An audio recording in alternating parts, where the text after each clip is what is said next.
आधी दुनिया आग की लपेटों में है क्योंकि वॉर की तबाही अब उस स्केल पर पहुंच चुकी है जो हिस्ट्री में कभी नहीं देखी गई। दशकों से इंसान को डराने वाला न्यूक्लियर नाइटमेयर आखिरकार सच हो चुका है। यहाँ सिर्फ एक्सप्लोजन, केओस और हर तरफ तबाही का नजारा है। जैसी लाइफ हम जानते हैं वैसी अब शायद ही कभी रहे। आज की वेस्टर्न सिविलाइजेशन पूरी तरह से दुनिया के मैप से मिटा दी जाएगी। ये एक बहुत बड़ी तबाही है जिसे कुदरत ने नहीं बल्कि खुद ह्यूमंस ने पैदा किया है। क्या आप तैयार होंगे? जब डूम्सडे आएगा तो क्या हम में से कोई भी सरवाइव कर पाएगा? 15,000 न्यूक्लियर वॉरहेड्स और सिर्फ 30 मिनट का टाइम। क्या आपको लगता है कि इंसानियत इस तबाही के बाद फिर कभी उठ पाएगी? अपनी राय कमेंट्स में जरूर लिखें और इस कड़वी हकीकत को दूसरों तक पहुंचाने के लिए इस वीडियो को शेयर करें, क्योंकि आज जागरूक होना ही हमारी सबसे बड़ी पावर है। अगस्त 1945 में न्यूक्लियर वॉर सच बन गया जब यूनाइटेड स्टेट्स ने जापान के शहरों पर 2 एटॉमिक बॉम्ब्स गिराए। 70 साल बाद आज बड़ी ताकतों के आर्सेनल्स 140,000 गुना ज्यादा पावरफुल हो चुके हैं। क्या होगा अगर आज सच में एक न्यूक्लियर वॉर छिड़ जाए? आप बहुत सारी सप्लाईज के साथ कहीं ऐसी जगह छुपना चाहेंगे जो प्रोटेक्टेड हो। ये एक बहुत ही लंबी और भयानक तबाही होने वाली है। ये ह्यूमन हिस्ट्री की अब तक की सबसे बुरी घटना होगी।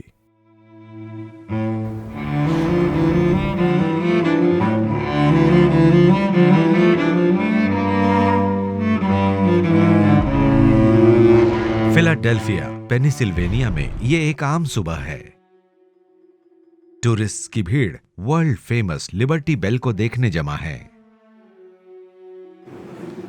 एक आम सिटीजन को संभलने के लिए ज्यादा वार्निंग नहीं मिलेगी। 2000 पाउंड से ज्यादा वजनी ये भारी बेल अपनी मशहूर दरार के बावजूद काफी मजबूत लगती है।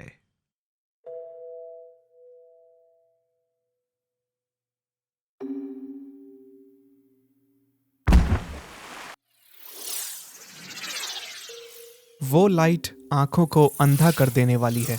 वो बेल खुद पिघलने लगती है और देखते ही देखते सब कुछ खत्म हो जाता है।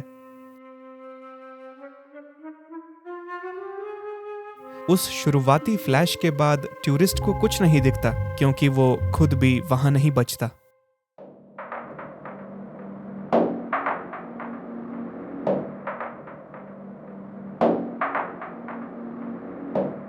यही वो पल है जिसका डर दुनिया को 70 सालों से था। यूनाइटेड स्टेट्स और रशिया के बीच तनाव अब बहुत बढ़ चुका है, जिसने पूरी दुनिया को न्यूक्लियर वॉर में धकेल दिया है। इग्निशन।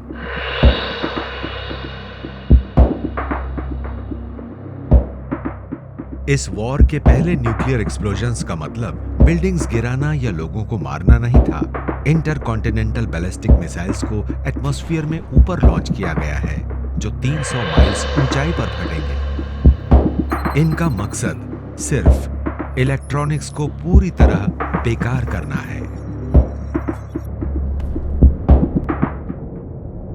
अगर आप अपर एटमॉस्फेयर में न्यूक्लियर वेपन ब्लास्ट करते हैं तो उससे एक इलेक्ट्रोमैग्नेटिक पल्स बनेगा जो पूरी दुनिया के इलेक्ट्रॉनिक्स बंद कर देगा।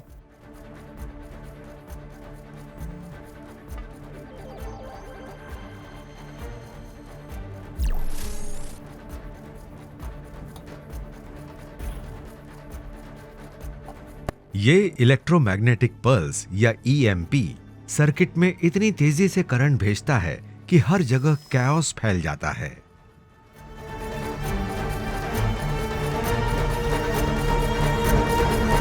पूरे सदर्न हेमिस्फीयर में उत्तर से आने वाले ईमेल्स और मैसेजेस अचानक आने बंद हो जाते हैं। Hello hello hello.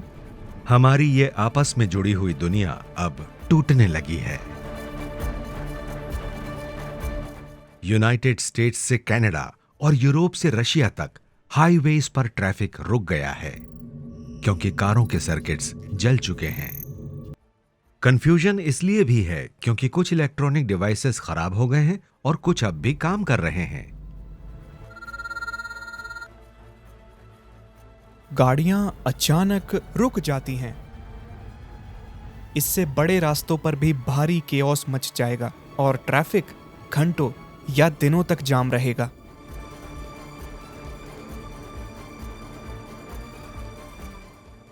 ऐसा लग रहा है जैसे कोई बहुत ही डरावनी और अजीब चीज हो रही है।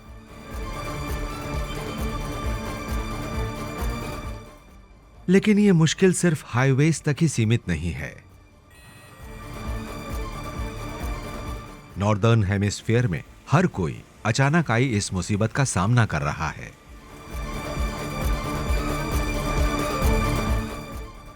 ब्रसेल्स, बेल्जियम में लैंड करने के लिए एक पैसेंजर जेट का पायलट नीचे उतरना शुरू करता है। तभी अचानक चीजें गलत होने लगती हैं। पायलट को फौरन अंदाजा नहीं होता कि क्या गलत हो रहा है। बस एकदम से आप देखेंगे कि प्लेन के अंदर के इक्विपमेंट्स और उसके सिस्टम्स फेल होने लगेंगे। नाटो का हेडक्वार्टर होने की वजह से ब्रुसेल्स रशिया के ईएमपी हमले का मुख्य टारगेट है। पायलट्स को फ्लाइट कंट्रोल से कोई सिग्नल नहीं मिल पा रहा। लैंड न कर पाने के कारण उनका फ्यूल और उम्मीदें दोनों ही खत्म हो रही हैं।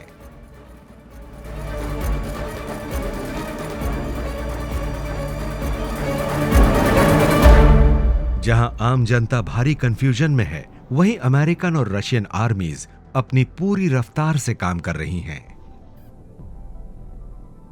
उनके सिस्टम्स को न्यूक्लियर एक्सप्लोजन के इलेक्ट्रोमैग्नेटिक इफेक्ट्स से बचाने के लिए कठोर बनाया गया है।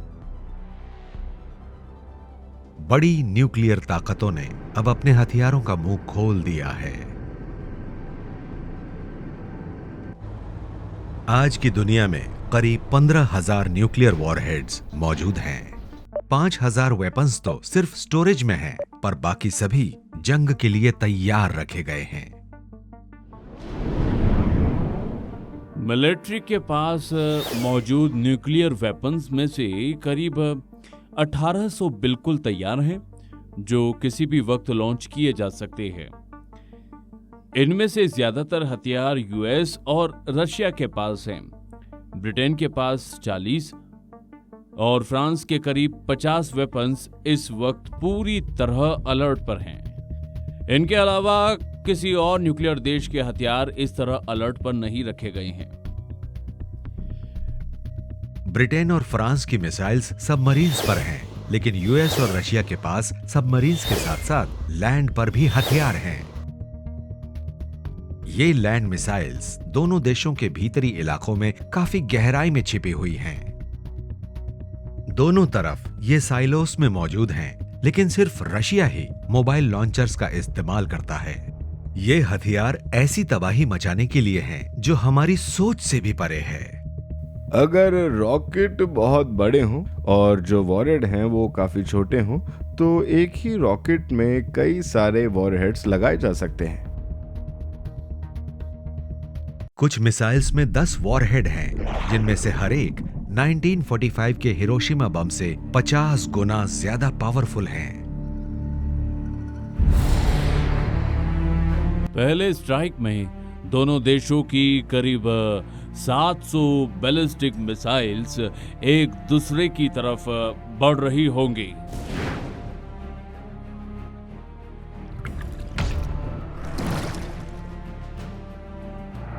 किसी भी खबर से पहले आपको इसके संकेत ट्विटर और फेसबुक से ही मिल जाएंगे।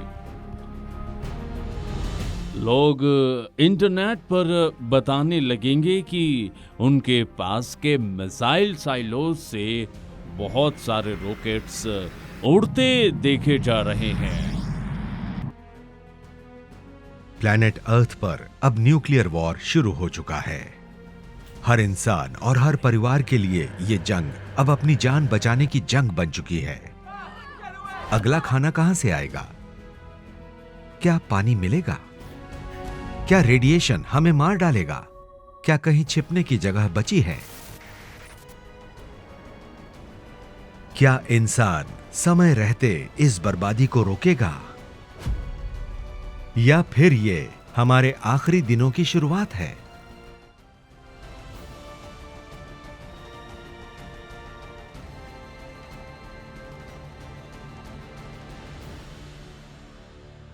क्या होगा अगर आज सच में न्यूक्लियर वॉर हो जाए?